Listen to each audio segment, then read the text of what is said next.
تعالوا نستغل موسم الفراولة ونعمل بيها أحلى وأسهل حلويات من غير لا فرن ولا دقيق ولا مكونات كتير، بتتعمل بس في 10 دقايق بس بيطلع طعمها خطير، سهلة وسريعة وطعمها تحفة، لازم تجربوه. أول حاجة هجيب أي نوع بسكوت سادة وهبدأ إن أنا أضيفه في لبن، وهجيب صينية وهضيف البسكوت جنب بعض لحد ما أعمل عندي أول طبقة وهي طبقة البسكوت وتبقى بالشكل ده. بعد كده هضيف تاني طبقة، هضيف كوبايتين من اللبن وهضيف عليهم معلقتين كبار مليانين من الكاستر بطعم الفانيليا، وهضيف عليهم معلقتين كبار من السكر وهقلبهم على البارد كويس جدا لحد لما يدوبوا. بعد كده هضيفهم على النار وهقلب فيهم باستمرار لحد ما القوام يتقل ويبقى بالشكل ده. هضيفها فوق طبقة البسكوت وهساوي الوش كويس جدا، وبعد كده هغطيها واسيبها على جنب لحد لما تبرد خالص.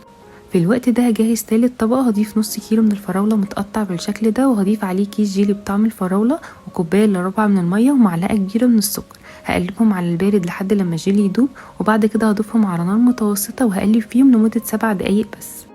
بعد كده هطفي النار واسيبها لحد لما تبرد خالص، وبعد ما اتاكد ان هي خلاص بردت هضيفها فوق طبقه الكاستر بعد لما هي كمان تكون بردت. هدخلها التلاجة لمده 4 ساعات، بتطلع خطيره وطعمها تحفه. محدش هيصدق انكم عاملينها في البيت لان طعمها خطير وكمان شكلها حلو قوي. لازم تجربوها بالطريقه دي، متاكده ان هي هتعجبكم، وبالف هنا.